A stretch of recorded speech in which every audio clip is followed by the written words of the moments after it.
நியூவா பாக்குறீங்க அப்படின்னா லைக் பண்ணிட்டு சப்ஸ்கிரைப் பண்ணி வச்சுக்கோங்க. நம்ம சேனல்ல ஆரி ஒர்க் கிளாஸ் கண்டினியூஸா போட்டுட்டு இருக்கோம். பேசிக் டு அட்வான்ஸ் லெவல்ல இந்த கிளாஸஸ் ரன் ஆயிட்டு இருக்கு.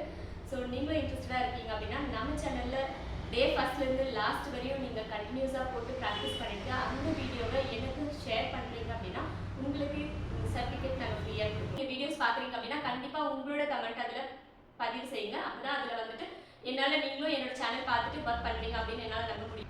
இன்னைக்கு டே கிளாஸ்ல நம்ம எப்படி வந்து ஸ்டிச்சஸ் வந்து பழகணும் அப்படின்னு நான் உங்களுக்கு எக்ஸ்பிளைன் பண்றேன். இதுக்கு முன்னாடி நான் வந்துட்டு உங்களுக்கு பேசிக் ஸ்டிச்சஸ் எப்படி போடணும்னு சொல்லிட்டு நெட்ல வச்சு நான் பார்த்துருக்கேன்.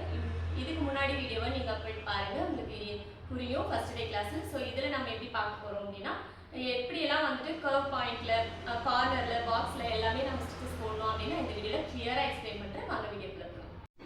இதில் நம்ம பார்க்க போகிறது ஃபஸ்ட்டு ரவுண்ட் ஷேப்பை எப்படி வரையணும்னு பாருங்கள். இந்த மாதிரி கர்வ் அப்படியே கண்டினியூஸாக போட்டுக்கோங்க. அதே மாதிரி இந்த ட்ரையாங்கிள் ஷேப்புமே கண்டினியூஸாக போட்டுக்கோங்க. அதே மாதிரி இந்த பாக்ஸ் ஷேப்புமே இதே மாதிரி போட்டுக்கோங்க. ஓகேங்களா? இந்த மாதிரி போட்டுட்டு இதில் வந்து நம்ம ஸ்டிச்சஸ் பழகணும். அதுக்கு முன்னாடி ஃபஸ்ட்டு லைன்ஸில் நான் ட்ரை பண்ணுறேன் எப்படின்னு பாருங்கள். ஃபஸ்ட்டு வந்துட்டு லைன் வந்து அப் டவுனில் க்ராஸில் இந்த மாதிரி வரைஞ்சிக்கோங்க. இதில் வந்து நம்ம டிப் யூஸ் பண்ணி எப்படி வந்து ஹேண்டில் பண்ணணும் அப்படின்றது இதில் கிளியராக சொல்கிறேன். ஃபஸ்ட் வந்துட்டு நம்ம எப்பவும் போல் நம்ம பெரிய லூப் நாட் போட்டுட்டு அதிலேருந்து நம்ம ஸ்டிச்சஸ் எடுத்துப்போம். எடுத்துகிட்டு இப்போ வந்து நான் ஸ்டிச்சஸ் வந்துட்டு இந்த டிப் இருக்கு இல்லையா, அந்த டிப்பில் வந்து கரெக்டாக கீழே பார்த்த மாதிரி அந்த டிப் வச்சு நம்ம ஸ்டிச்சஸ் போட்டுட்ருக்கேன். ஸோ நான் நெக்ஸ்ட் வந்துட்டு கிளியராக எக்ஸ்பிளைன் பண்ணுறேன். இந்த ஸ்டிச்சஸ் கம்ப்ளீட்டாக முடிச்சிட்ட அப்புறம் நான் சொல்கிறேன். நெக்ஸ்ட் ஸ்டிச்சஸ் ஸ்டார்ட் பண்ணுறதுக்கு முன்னாடி அந்த டிப் நான் எப்படி யூஸ் பண்ணியிருக்கேன் அப்படின்றத நான் கிளியராக சொல்கிறேன். இப்போது இதை நான் ஃபுல்லாக கண்டினியூஸாக போட்டுட்டு நான் கீழே வந்துட்டு எண்ணாட் போட்டுடுறேன். ஓகேங்களா? ஆரோ மார்க் டைரக்ஷனுக்கு தான் அந்த டிப்போட டைரக்ஷன் இருக்கணும். நான் கிளியராக சொல்கிறேன் பாருங்கள்.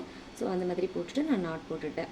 இப்போது நான் நெக்ஸ்ட்டு ஆரோ மார்க் அப்பில் இருக்கு இல்லையா, ஸோ நான் கீழேருந்து நான் போடணும் ஸ்டிச்சஸ்ஸு. ஸோ நான் கீழேருந்து போடும்போது என்னோடய டிப் வந்து டைரக்ஷன் மேல் நோக்கி இருக்கணும். அதாவது ஆரோ மார்க் டைரக்ஷனில் டிப் இருக்கணும். ஸோ இதில் இந்த டிப்பில் வந்துட்டு நான் இப்படி வச்சு நான் போட்டேன். ஸோ இந்த டிப்பில் வைக்கும்போது நான் மேல் நோக்கி அந்த டிப் இருக்கிற மாதிரி போடணும். ஓகேங்களா? இப்போ புரியுதா? இதுக்கு வந்து சைடில் போடணும், இதுக்கு ஆப்போசிட் சைடில் போடணும். ஸோ இந்த மாதிரி போடும்போது உங்களுக்கு கிளியராக வந்து ஸ்டிச்சஸ் வந்துட்டு ஈஸியாக போட முடியும். ஸோ அப்படி தான் போடணும். ஸோ மேல் நோக்கி போடும்போது டிப் டைரக்ஷன் மேலே போட்டுட்டு, ஏன்னா அந்த லாக் தான் போயிட்டு அதை போட்டு இழுத்துட்டு வரும் த்ரெட்டு. ஸோ அது மாதிரி போட்டுக்கோங்க. ஓகேங்களா? ஸோ இது மாதிரி போட்டுட்டு இது வந்துட்டு குட்டி குட்டியாக ஸ்டிச்சஸ் போட பழகிக்கோங்க. ஏன்னா ஃபஸ்ட் ஸ்டார்டிங்கில் நீங்கள் பெருசாக கூட போடுங்க. பட் போட நீங்கள் வந்து குட்டி குட்டியாக மாற்றிக்கணும்.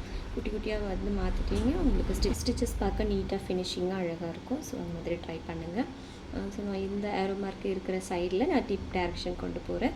ஸோ இந்த மாதிரி 4 டைரக்ஷன்லேயும் நீங்கள் வந்துட்டு ஸ்டிச்சஸ் ப்ராக்டிஸ் பண்ணிவிட்டு அப்புறம் கர்வில், ட்ரையாங்கிள், அப்புறம் வந்து பாக்ஸ் ஷேப்பில் இதில் எல்லாத்துலேயுமே நீங்கள் ட்ரை பண்ணிட்டீங்க அப்படின்னா உங்களுக்கு ஸ்டிச்சஸ் வந்துட்டு ரொம்ப கிளியராக எக்ஸ்பிளைன் ஆகும். ப்ளஸ் வந்துட்டு உங்கள் ஹேண்டை வந்துட்டு நீங்கள் மூமெண்ட்டை வந்து கரெக்டாக பண்ண ஆரம்பிச்சிருவீங்க.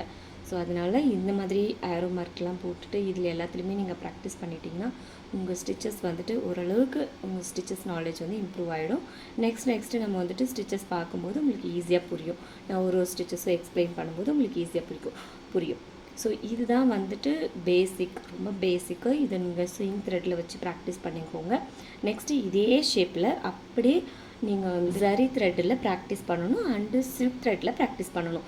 ஸோ இந்த மாதிரி ஸ்டெப் பை ஸ்டெப்பாக நீங்கள் மூவ் பண்ணிட்டு போனீங்கன்னா சில்க் த்ரெட்டு ரொம்ப சாஃப்டாக ஹேண்டில் பண்ணணும். ஸோ அதில் எல்லாமே நான் நாளைக்கு வந்துட்டு இதே ஷேப்பில் நாளைக்கு சில்க் த்ரெட்டில் ஜரி த்ரெட்டில் எப்படி பண்ணணும்னு நான் சொல்கிறேன்.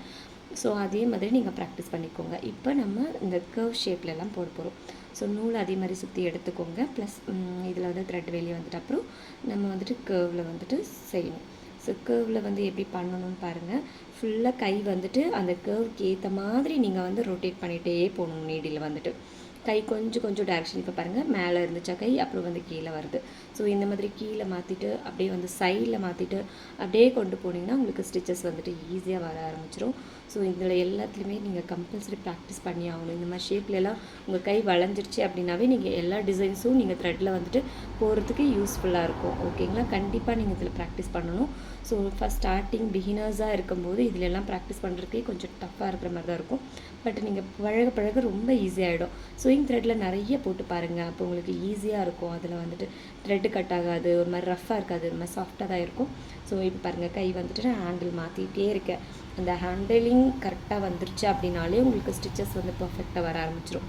ஸோ கீழே போயிட்டு நான் சுற்றி ஒரு ஸ்டிச் எடுத்துகிட்டு வரேன்.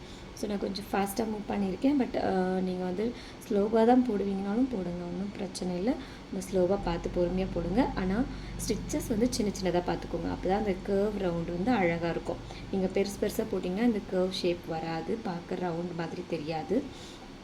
ஸோ அதனால் நீங்கள் வந்துட்டு பொறுமையாக சின்ன ஸ்டிச்சஸாக போட்டிங்கன்னா அந்த நீட் ஃபினிஷிங் அழகாக வர ஆரம்பிச்சிடும் அந்த கர்வ் பாயிண்டில் எல்லாமே. அதே மாதிரி ட்ரையாங்கிள் ஷேப்பில் நீங்கள் போடுறீங்க, அதில் நீங்கள் வந்துட்டு அந்த ஷார்ப் பகுதியெல்லாம் இருக்குது இல்லையா, ஸோ அந்த ஷார்ப் பகுதியிலலாம் நீங்கள் வந்துட்டு குட்டி ஸ்டிச்சஸாக போடணும். குட்டி ஸ்டிச்சஸாக போட்டு நீங்கள் டேர்ன் பண்ணிங்கன்னா மட்டும்தான் அது ரொம்ப அழகாக வரும் அந்த டேர்னிங் பாயிண்ட்டை. ஸோ இந்த கர்வ் பாயிண்டில் முடிஞ்சிச்சு பாருங்கள். நான் எத்தனை டைம் நான் வந்து ஹேண்ட் வந்து எப்படி திருப்பினேன். ஸோ அந்த மாதிரி போட்டுட்டு நாட் போட்டுக்கோங்க. அதுக்கப்புறம் ட்ரையாங்கிள் ஷேப்பில் வந்துட்டு நீங்கள் அதே தான் நான் சொன்னது. ஃபஸ்ட்டில் வந்துட்டு நீங்கள் ஸ்டார்ட் பண்ணுறது நார்மலாக ஸ்டார்ட் பண்ணிக்கோங்க. நீங்கள் போட்டுகிட்டே வரீங்கன்னா இது லைன் மாதிரி தான் இருக்கும், கர்வ் மாதிரி இருக்காது, லைன் மாதிரி இருக்கும், ரொம்ப ஈஸியாக தான் இருக்கும். இதை போட்டுட்டு அடுத்து வந்துட்டு நீங்கள் அந்த கூம்பு ஷேப்பு வருது இல்லையா, அந்த இடத்துல மட்டும் ரொம்ப குட்டி ஸ்டிச்சஸாக போட்டுட்டு வளைச்சிங்க அப்படின்னா உங்களுக்கு அந்த ஷார்ப் இருக்குல்ல, அந்த ஷார்ப் வந்துட்டு ஈஸியாக வந்து உங்களுக்கு இருக்கும், ஷார்ப்பாக தெரியும், அழகாக இருக்கும் பார்க்க. ஸோ அதனால் அந்த இடத்துல பெரிய த்ரெட்டாக வந்துட்டு இழுக்காதீங்க. ஸோ மெல்லிஸாக போட்டு சின்ன ஸ்டிச்சஸ்லேயே வளைச்சிக்கோங்க, அப்போ அழகாக இருக்கும். அந்த மாதிரி பண்ணிவிட்டு நீங்கள் அதே மாதிரி கண்டினியூ பண்ணுங்கள். ஒரு ஷார்ப்பான பகுதியிலுமே நீங்கள் குட்டி ஸ்டிச்சஸாக போடணும். இதுதான் இதில் இருக்கிற மெயின் பாயிண்ட், அது வந்து நீங்கள் நோட் பண்ணிக்கோங்க. ஓகேங்களா, நெக்ஸ்ட் பாக்ஸ்லேயுமே நிறைய கர்வ் வரும், அந்த ஷார்ப் பகுதி வரும். ஸோ அந்த ஷார்ப் பகுதியில் சின்ன குட்டி ஸ்டிச்சஸாக போட்டுக்கிட்டிங்கன்னா உங்களுக்கு பர்ஃபெக்டாக ஸ்டிச்சஸ் வந்துட்டு கம்ப்ளீட் ஆகிடும். ஓகேங்களா, இதில் வேறு எதுவும் சொல்கிறதுக்கு எக்ஸ்ட்ராவாக இல்லை. நீங்கள் ப்ராக்டிஸ் பண்ணும்போது மட்டும் ஸ்டிச்சஸ் வந்துட்டு ஹேண்டு அதுக்கேற்ற மாதிரி டிப் வந்து டைரக்ஷன் மாற்றிக்கிட்டே இருங்க. அப்போ மாற்றிக்கிட்டே இருக்கும் அப்படின்னா உங்களுக்கு அந்த ஸ்டிச்சஸ் ஈஸியாக வரும். நீங்கள் கண்டிப்பாக பொறுமையாக ட்ரை பண்ணுங்கள், கண்டிப்பாக நல்லாவே வரும். ஸோ வரலன்னு டென்ஷன் ஆக வேணாம், ரொம்ப ஸ்லோவாக ப்ராக்டிஸ் பண்ணிகிட்டே இருங்க. கண்டிப்பாக 1 to 2 days எக்ஸ்டெண்ட் ஆகுமே தவிர வராமல் போகாது, சரிங்களா? ஸோ கண்டிப்பாக நீங்கள் ட்ரை பண்ணுங்கள், உங்களுக்கு கண்டிப்பாக வரும். ஸோ யாரெல்லாம் இந்த வீடியோஸ் பார்த்துட்டு நீங்கள் ட்ரை பண்ணி உங்களுக்கு இஃப் இன்கேஸ் சரியாக வரல அப்படின்னாலும் எனக்கு கண்டிப்பாக கமெண்ட் பண்ணுங்கள், கண்டிப்பாக நான் பார்த்துட்டு ரிப்ளை பண்ணுவேன். ஸோ இந்த வீடியோ பார்த்துட்டு நீங்கள் ஆரி பழகுறீங்க அப்படின்னா கண்டிப்பாக உங்களுக்கு சர்டிஃபிகேட்டும் கண்டிப்பாக கிடைக்கும் எண்ட் ஆஃப் த டேயில். ஸோ இது எல்லாமும் பார்த்து நீங்கள் கண்டிப்பாக ப்ராக்டிஸ் பண்ணுங்கள்.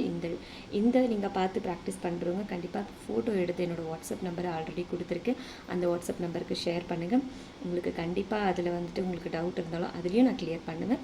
ஸோ இதில் வந்துட்டு நெக்ஸ்ட் ஷேப் வந்துட்டு பாக்ஸ் ஷேப்பு. ஸோ இந்த பாக்ஸ் ஷேப்பில் வந்து ஷார்ப்ஸ் நிறைய இடத்துல இருக்கும். ஸோ அந்த குட்டி ஷார்ப்பில் வந்துட்டு குட்டி ஸ்டிச்சஸாக போட்டுக்கோங்க. அது வளையறதுக்கு ரொம்ப ஈஸியாக இருக்கும், அழகாக இருக்கும் பார்க்க. ஓகேங்களா, ஸோ நெக்ஸ்ட் வந்துட்டு இது கண்டினியூஸாக பார்த்துட்டு பொறுமையாக போடுங்க, ரொம்ப பொறுமையாக ஹேண்டில் பண்ணுங்கள். பொறுமை ரொம்ப முக்கியம். ரொம்ப டென்ஷனாக கூட இருக்கும் மேபி ஃபஸ்ட் ஸ்டார்டிங்கில்.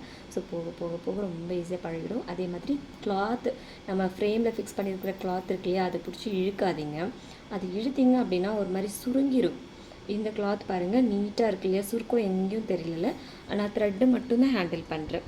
கீழே இருக்கிற த்ரெட்டு மேலே இருக்கிற த்ரெட்டு மட்டும் நீங்கள் சாஃப்டாக ஹேண்டில் பண்ணுறீங்க அப்படின்னாவே உங்களுக்கு அந்த சுருக்கம் வராமல் இருக்கும். நீங்கள் அந்த ஸ்டிச்சஸை சேர்த்து இழுக்கும்போது அந்த உங்கள் ப்ரெஷரில் அது வந்து கொஞ்சம் சுருங்கும், அப்போ வந்து ஸ்டிச்சஸ் நீட்னஸாக இருக்காது.